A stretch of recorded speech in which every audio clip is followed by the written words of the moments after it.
The sound of barking echoed sharply through the pristine streets of Oak Ridge Estates, but it wasn't the kind of friendly dog chorus most neighbors were used to. It was sharp, urgent, almost accusatory. I stood in my front yard, muscles tense, eyes scanning the horizon as Zeus and Apollo sat perfectly alert beside me, their bodies trained for moments like this. A crowd was approaching, and behind them, the unmistakable figure of Bellamy Scott, the HOA president, led the parade like a general rallying his troops. His face was twisted with anger, designer sunglasses hiding eyes that I knew weren't just annoyed, they were contemptuous.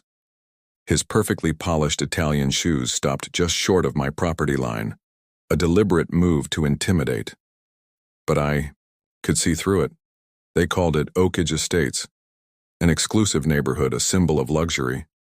But to me it was a battleground, and I wasn't about to back down. Ms. Young. Bellamy's voice sliced through the air, loud enough for everyone to hear. We've received multiple complaints about dangerous breeds on this property.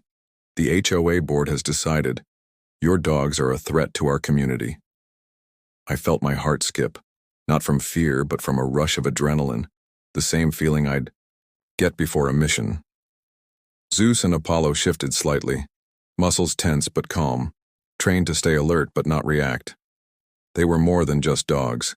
They had saved lives, including mine, in places most people never saw. They're service animals, I said, voice steady, protected under federal law. You should review the Fair Housing Act before you make any more threats. Bellamy's face flickered with a brief hint of uncertainty. Good. That was exactly what I wanted. The crowd shifted uncomfortably behind him, sensing the tension.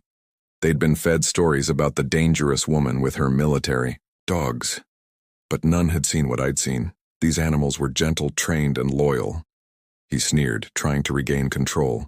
We'll see about that. The board meeting is Thursday. I suggest you start looking for other housing. He turned away theatrically, but I couldn't resist one last shot. If you think these dogs are a problem, Mr. Scott, you haven't seen anything yet. He paused, stiff shoulders betraying that he'd heard me, then marched off. The crowd dispersed, but the adrenaline in my veins kept pounding. That night, I sat on my back porch, Zeus and Apollo resting at my feet. I looked out across the yard, a modest patch I'd fought for, paid for with the last of Mike's military death benefits. My neighbors' yards gleamed with extravagance, pools and outdoor kitchens worth more than my house. I'd chosen this. Neighborhood for answers, not for status. And now I was about to find out if those answers were buried deep or just out of reach. Suddenly, a faint cry pierced the quiet. I looked across the street. There, huddled against a tree, was a young girl, arms wrapped around herself, trembling. Zeus and Apollo responded instinctively, moving slowly toward her, lowering their heads in a calming posture. Emma, I called softly, but the woman who ran out to her, Mrs. Jones, yelled, panic in her voice. Get away, stay back. Wait, I said, raising a hand, signaling for the dogs to stay. They're trained therapy animals. Look at her, she needs help. Emma's breathing eased as she tentatively reached out, petting Apollo. Her mother's eyes widened in disbelief. How is she responding? Pressure therapy, I explained quietly. The weight and warmth help regulate her nervous system. She has autism. These dogs are trained for that. Mrs. Jones stared, tears welling. She hasn't let anyone touch her in months. In that moment, I saw what these dogs could do. Not just protect, but heal. And I realized I would fight harder than ever to stay in Oak Ridge Estates. Not just for myself, but for Emma. For every child and family living under the shadow of Bellamy, Scott's chaos. But the fight was just beginning. Absolutely. Here's the second chapter, starting right from the end of the previous scene, diving straight into the action with suspense, powerful dialogue, and twists, all in simple, engaging words. My eyes widened as I watched the young man behind the tree. His hands moved quickly, adjusting something on a small device. Noiseless, but I knew what it was. A high-frequency sonic emitter. That's why the dogs tensed up, ears twitching, bodies stiffening. They weren't reacting to Emma or me.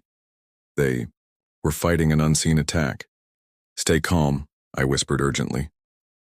Zeus and Apollo's training kicked in. They didn't bark, didn't lunge. They sat perfectly still, but I saw the flicker in their eyes, their focus sharpened, alert for any threat.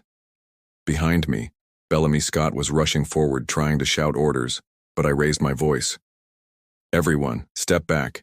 He's using a device, an illegal sonic weapon on the dogs. The crowd gasped, some backing away instinctively. Mrs. Jones clutched Emma, eyes wide with fear. The man behind the tree panicked, dropping the device. It clattered on the ground, and for a moment, silence fell. Bellamy's face twisted in rage. What is this? You're cheating. No, I cut him off. This is called sabotage, animal cruelty, and illegal under state law. You're trying to provoke my dogs into aggression. The crowd's murmurs grew louder. I moved closer, carefully, keeping Zeus and Apollo in position. The man was fumbling for something else. Another device, perhaps. I didn't wait. I lunged forward, grabbing the device and threw it to the ground. Enough, I said, voice steady but loud. You think you can manipulate animals, scare neighbors, and get away with it? Not anymore. Bellamy's eyes flashed with desperation. You're playing a dangerous game, young. You don't know who you're messing with. Oh, I know exactly who you are, I shot back. You're Bellamy Scott, ex-military, just like me. Except you left your brothers behind, and now you're hiding behind lies, corruption, and cruelty. The crowd stared, stunned into silence. The man behind the tree backed away, defeated, clutching his backpack as if it contained his last weapon. I knew this wasn't over. Bellamy never fought clean, but this was a line crossed. Suddenly, a loud voice cut through the hush. What's going on here? It was Mrs. Wilson, the elderly woman who'd been watching nervously. She pointed at the device. That's illegal. You can't use that on animals. Bellamy's face went pale. This is a misunderstanding. No, I interrupted. This is assault. On innocent dogs and on our community's peace. I reached into my pocket, pulling out my phone. I've got all of this on camera. The device, the tampering, everything. The crowd edged closer, murmuring among themselves. Bellamy's shoulders sagged. He knew he'd been caught. His plan to terrorize my dogs, to break me down, was falling apart. I think it's time, I said, voice firm. You face the consequences. The sound of sirens approached. Neighbors had called the police. Bellamy's plan to intimidate was unraveling fast. I looked at Zeus and Apollo, still calm, waiting for my command. Let's go home, I whispered, and they responded instantly, following my lead. The crowd parted as I walked away, knowing this wasn't just about dogs anymore. It was about exposing the truth, about justice. And Bellamy Scott? He was about to find out that the game he thought he was controlling was never his to win. Not with me in the middle. Bellamy's face twisted in fury as the police cars screeched to a halt. Behind us. I didn't wait for them to approach. My voice cut through the tense air, sharp and clear. This man has been using illegal devices to manipulate animals. He's been sabotaging, intimidating, trying to break us all. Bellamy's lawyer, a slick man in a tailored suit, stepped forward, desperately trying to spin the story. But the officers weren't buying it. They had the evidence. My footage, the device, and the witnesses. All of it painted a damning picture. Suddenly, the crowd behind me erupted into whispers. Mrs. Jones clutched Emma tighter, her eyes shining with tears. Mrs. Wilson, trembling, pointed at Bellamy. He's been lying all along. About the dogs. The fines, everything. Bellamy's jaw clenched. He looked cornered, but his eyes flicked to someone in the crowd. Brian Fuller, his loyal enforcer. The man's face was pale, hands trembling as he clutched something hidden in his pocket. Why are you so afraid? I challenged, voice rising. Because you know this is about to blow wide open. You thought you could hide behind money, lies, and manipulation. But I've got one thing you don't. The truth. Then Fuller took a frantic step forward, pulling out a small black box. You think that's all? He hissed. You don't know what I've got. Before anyone could react, Fuller pressed a button. The box emitted a deafening, high-pitched sound, an electronic scream designed to disorient. The crowd winced. Animals nearby barked and ran. Chaos erupted. But I was ready. I shouted, "Stand back," and commanded Zeus and Apollo to protect Emma and the crowd. They instantly formed a barrier, blocking the sonic attack. I moved forward, grabbing Fuller's arm, pinning him with a cold stare. "You want to play dirty?" I whispered. "Fine. But I'm not just fighting for my dogs. I'm fighting for every one of you." In that moment, the police officers moved, in handcuffing Fuller and Bellamy. The truth was out, no more lies, no more manipulation.